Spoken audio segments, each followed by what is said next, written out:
In 1913, an ambitious experiment was conducted in a private research facility. It was documented in a single logbook.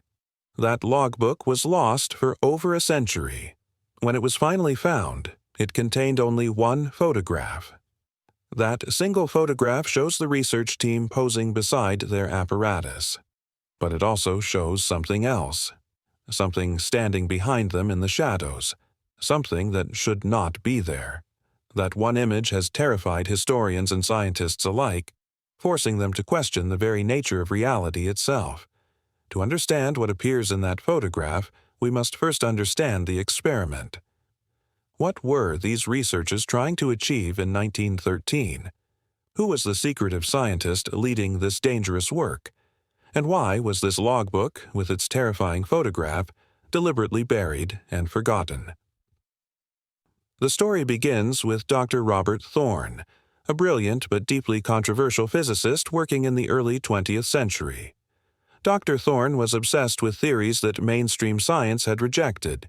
He believed in the existence of ether, a mysterious substance that supposedly filled all of space. He studied radiant energy and its unexplained properties. Most disturbing to his peers, he was convinced that unseen dimensions existed just beyond human perception. Dr. Thorne claimed these dimensions could be reached, studied, and even entered. The scientific community dismissed him as a crank. His papers were rejected. His university position was terminated. But Dr. Thorne refused to abandon his work. In early 1912, Dr. Thorne found an unlikely supporter. Michael Ashford was a wealthy industrialist who had made his fortune in steel manufacturing. Ashford had always been fascinated by the unknown. He had funded archaeological expeditions and collected rare occult manuscripts. When he heard about Dr. Thorne's theories, he was captivated. Ashford believed that science was on the verge of discovering truths that would change human civilization forever. He offered Dr. Thorne unlimited funding to continue his research in private, away from the judgment of mainstream academia. With Ashford's money, Dr. Thorne built the Meridian Research Institute. The facility was constructed in the rural countryside outside the small town of Millbrook, Connecticut. The location was deliberately remote. Dr. Thorne wanted no interference from skeptics or competitors. The institute consisted of a single large building.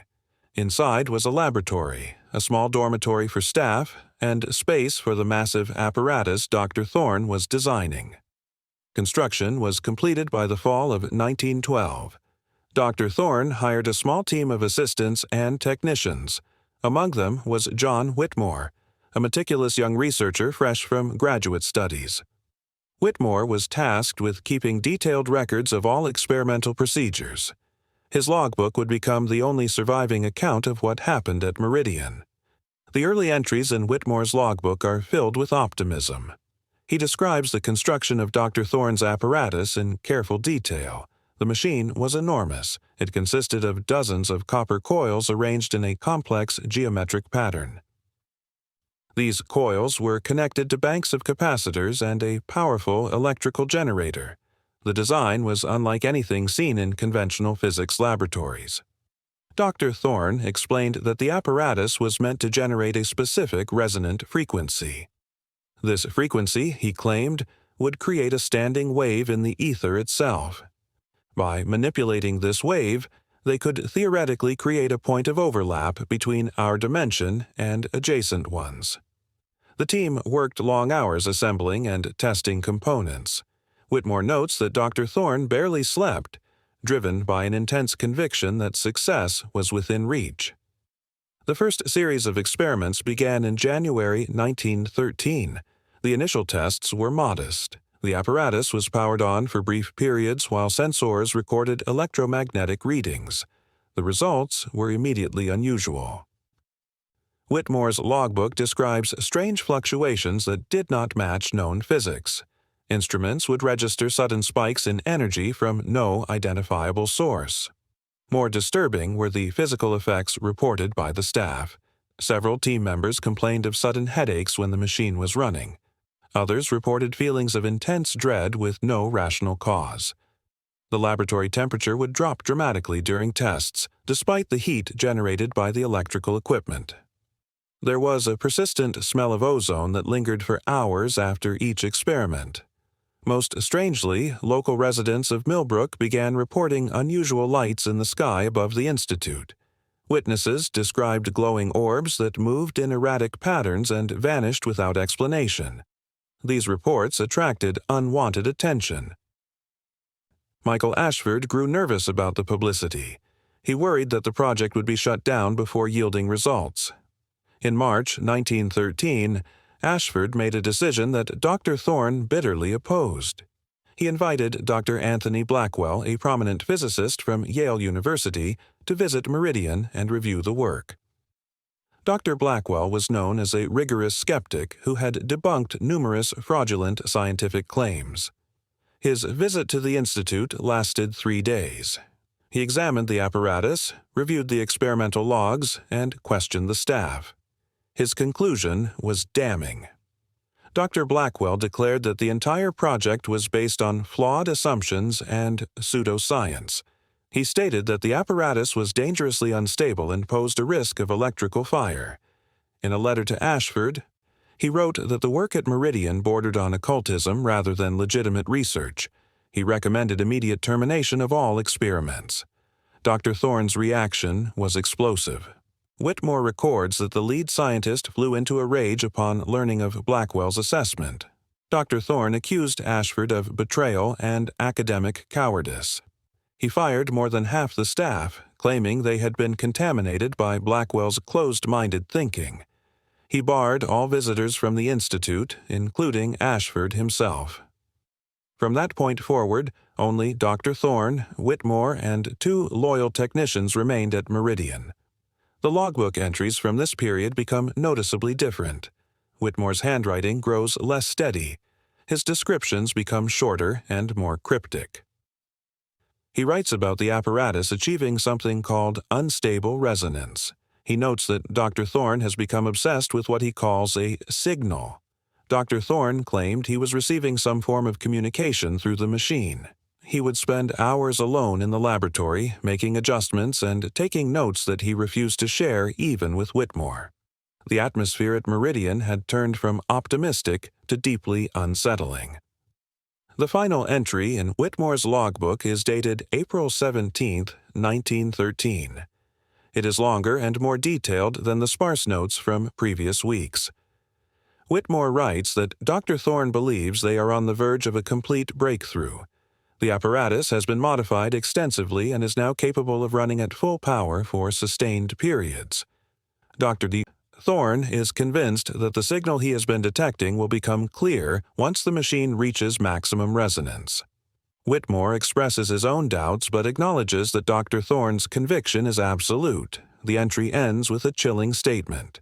Whitmore writes that they have set up a camera on a time delay to document the moment of breakthrough. He writes that the world must see what they are about to achieve. That is the last entry John Whitmore ever made. 3 days later, on April 20th, local authorities were called to the Meridian Research Institute.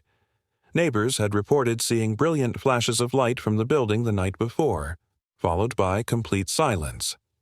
When police entered the facility, they found a scene of devastation.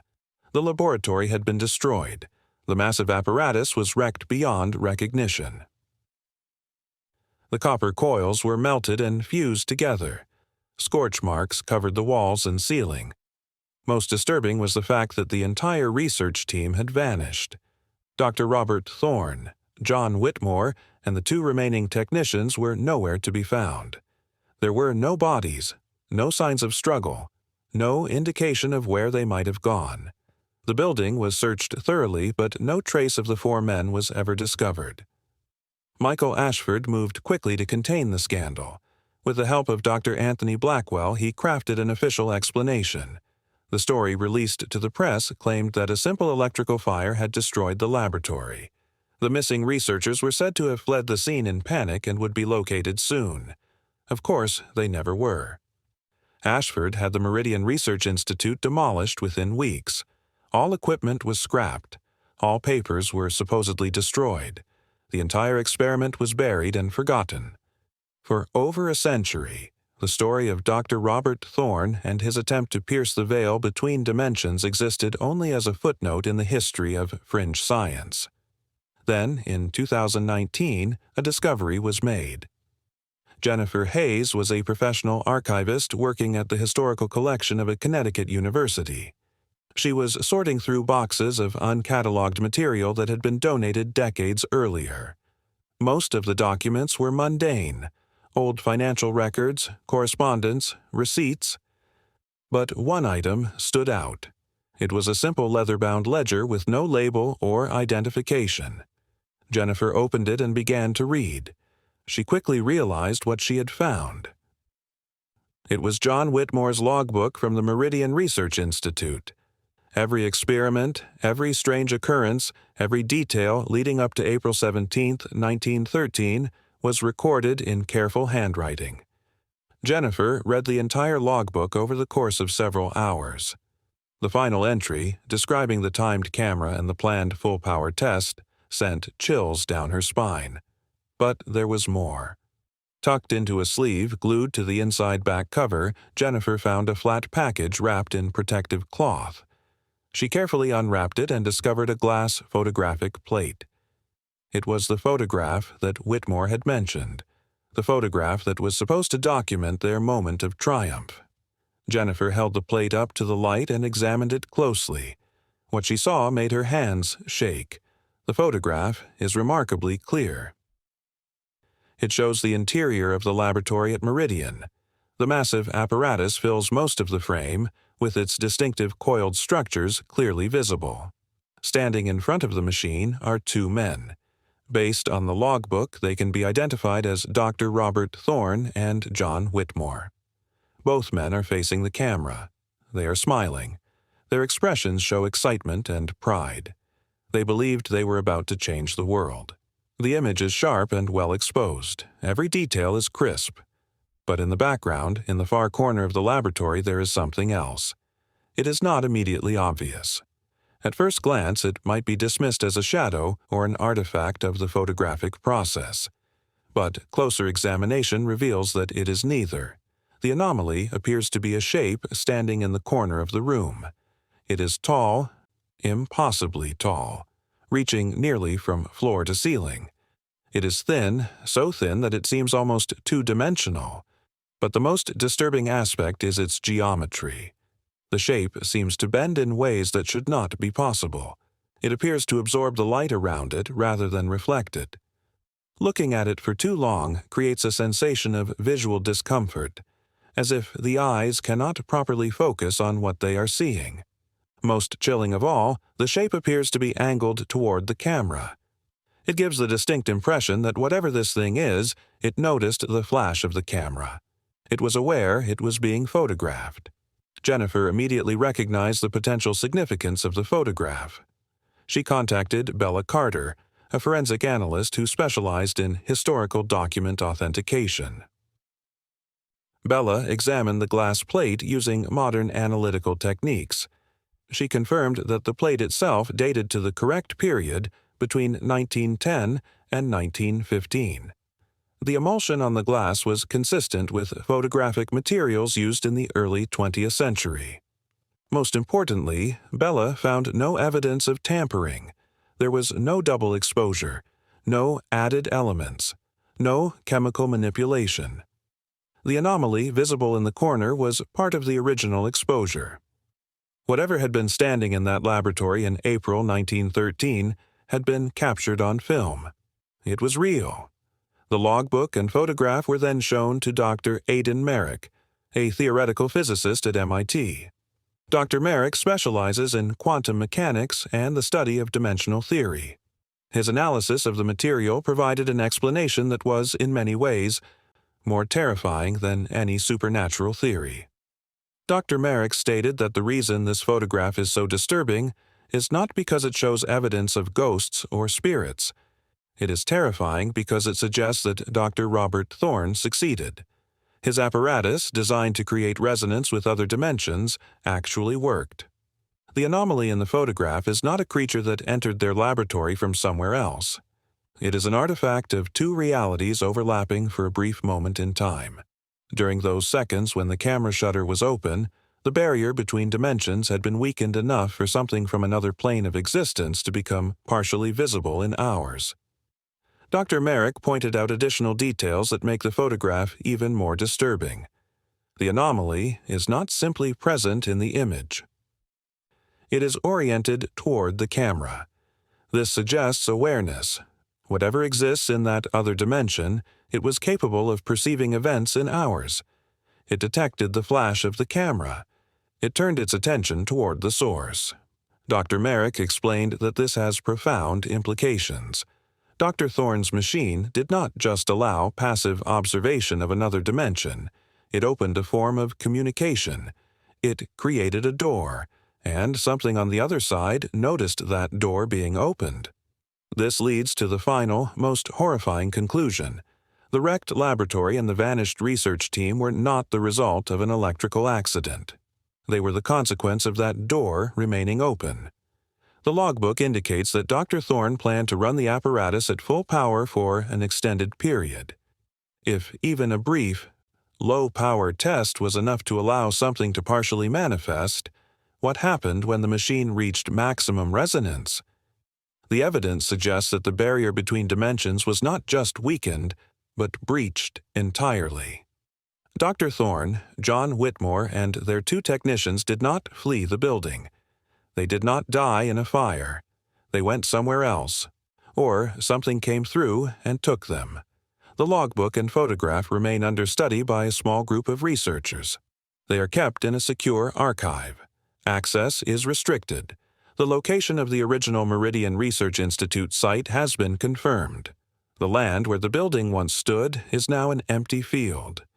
No memorial marks the spot. No historical plaque explains what happened there. The official records still describe a simple electrical fire. But those who have seen John Whitmore's logbook and the single photograph it contained know the truth. In April 1913, 4 men attempted to bridge the gap between our world and another. They succeeded, and that success destroyed them. The photograph continues to disturb everyone who examines it. The shape in the corner cannot be explained away. It cannot be dismissed. It is there, captured on glass, a permanent record of something that should not exist. Some researchers refuse to look at the image for more than a few seconds. They report that prolonged viewing creates an overwhelming sense of being watched. One historian who studied the photograph described feeling as though the anomaly was not just a static image, but something that could somehow perceive observers across time. Whether this is psychological suggestion or something more remains unknown. Questions linger about the Meridian Research Institute and its final experiment. What exactly did Dr. Robert Thorne discover in his studies of resonance and dimensional barriers? What was the signal he claimed to be receiving in those final weeks? Did he understand what he was inviting into our world, or was he blind to the danger? And most troubling of all, if the door between dimensions was opened in 1913, was it ever truly closed? The fate of Dr. Thorne and his team will likely never be known with certainty. But the photograph remains. It stands as proof that on one spring day over a century ago, something impossible became briefly possible. Two realities touched, and in that moment of contact, something looked back.